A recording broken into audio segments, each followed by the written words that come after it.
So here finally it is, to the one who's been asking, what about these swales that you have? So here is the first one, and this is pond-like, it's not very deep, but you can see we have standing water there. And I show you further ahead how this looks like.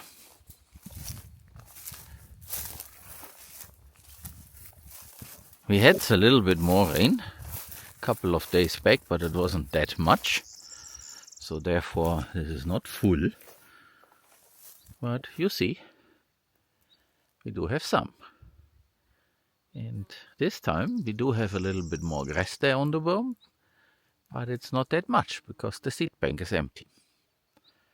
So the more we leave this alone, the more will emerge over time, and there is no intention to work here. That was a thing of the past when we had cows and pigs, and as we are not doing this at the time being, this can be left to its own devices. So, and here this is the effect from the second swale that is up there. It's all wet, and here where it seeps into the swale, you see that the high tide there to the right begins. This is a little bit a high spot here.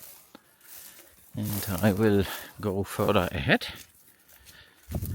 and the ground is pretty wet, and here and there is some standing water.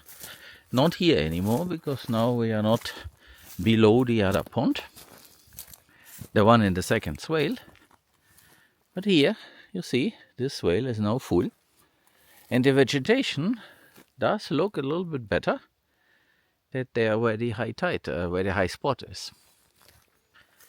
And this pond that we have there is also well filled, so this works as intended. And below, because on this camera it's hard to see, but the vegetation is also tall, so leaving it alone will work out. Nature figures this out. There is a little bit of a hose there. We should retrieve this. This was a drip irrigation line when we tried to establish some palovnia trees here. But this is looking great. So, as intended. But I repeat, there's no intention to do anything here other than maybe some cleanup. So to retrieve material that we don't need here anymore. Those metal fence posts there on the other side, and also the string. This is just a danger. So we should walk there a little bit. And when we do, I think I film also the inside. And this is now left alone, because some wildlife might have an issue when they get in there.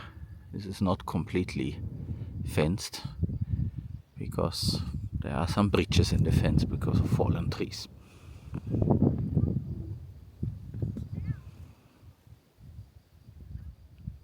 So it's a lovely sight. And this is the second swale, and it also has water, which is why everything to the right below the swale is also wet.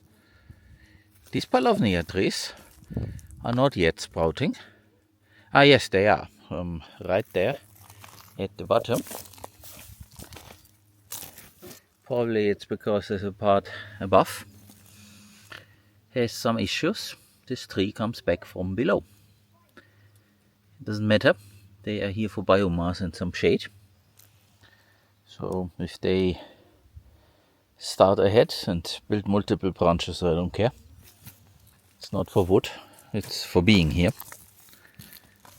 So there's something going on, but it appears that the upper part is either dead, the sap won't go up there, or it just takes a little bit of time. We will see. In a month we should see. And it appears as there were some duckweed. And if it is, then the birds brought it here.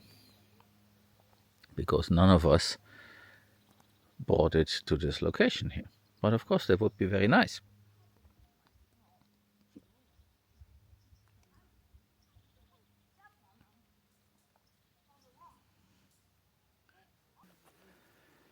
What I have to admit is that there are still some pieces of material that shouldn't be here. So I took some notes that it's necessary to come here and retrieve this. As we are not working here, it's also not good to have this lying around.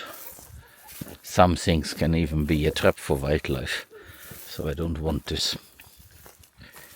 So we need to get this out of here.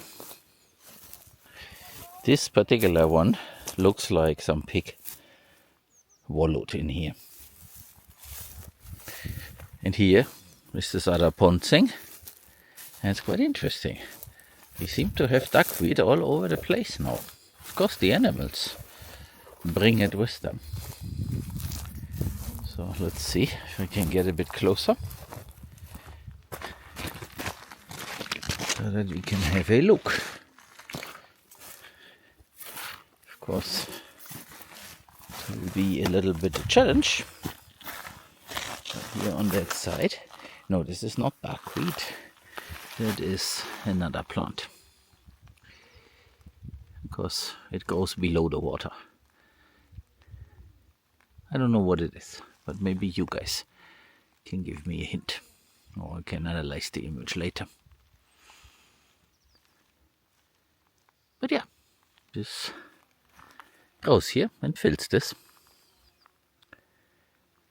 So also a happy sight. Another water retention feature. It's not really a swale nor a pond, but it's to stop the runoff a little bit. And it has the same plant that lives in the water. This will dry out over summer, and now it looks like this. And the vegetation around, at least here to the right side, does look better than the last few visits. So it's working out again without doing a lot of things. So what I see is have an excavator, dig a few holes, and then leave it alone. It will restore the land around all by itself. Of course, here on that side, not much is going on. But I hope that later this year, when we have an excavator here, we can use the fill from digging a pond to dam down there a little bit, so that the water stays. I assume it is rushing down here.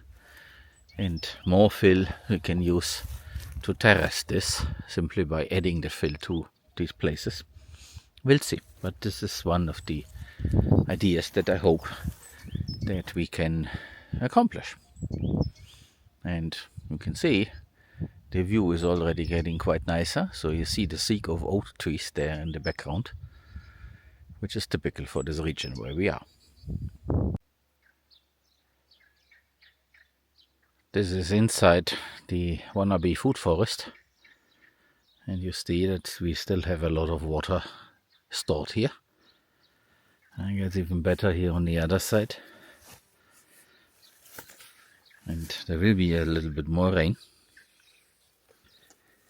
I have been using the lovely machine to cut down a few of these sizzles that started to emerge.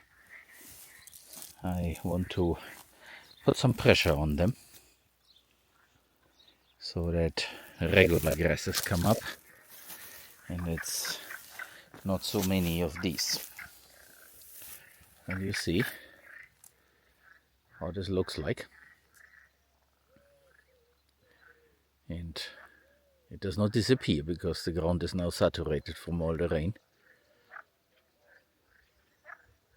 And it's a lovely sight here in the late afternoon.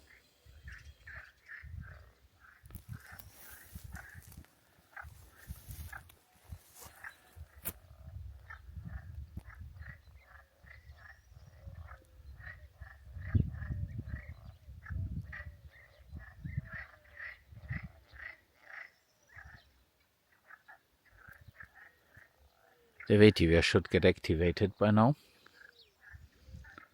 So soon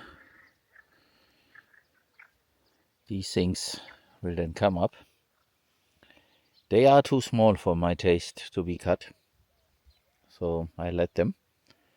But probably next year they also get their cut.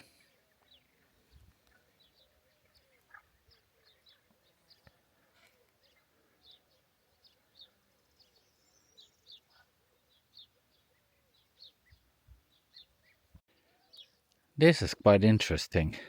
The chicken come here and they scratch and pick, and they have formed this empty space between the two rows of vetiver. Not on the other side. There the grass is lush and tall, but there they have removed the grass. The same way as below those trees there, where I now cut this sill. So chicken also require rotational grazing management. So they can be in an area but then need to be out of this area for a good while, or else this is the result. So this is now definitely proof that the vetiver can serve as a fence. I saw a video where someone in Colombia did this. But also it's proof that they can destroy all the vegetation by scratching and picking. It's mostly scratching, I think, because they're not interested in the grasses. They are interested in the bugs, the soil life. So chicken need to be managed. And that is what I hope to do soon. Well, depends when that soon is, but it's on the list. I want to do this. I want to be able to assign them areas and then move them to another area.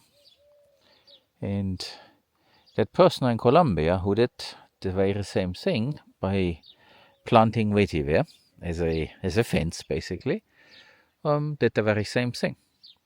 So they had little corrals and the chicken were in one, and then the next, and they had some small wooden gates, something like, let's say, 80 centimeters high. And the chicken were scratching in one, and then in the next, and so on, and the grasses were able to recover. And that is something we can do in here. And also in the area up there, the adjacent area. It's one of the things that I envision that we might be able to do, with irrigation, of course, so that the presence of the chicken is a positive thing and not a negative, as you see right here.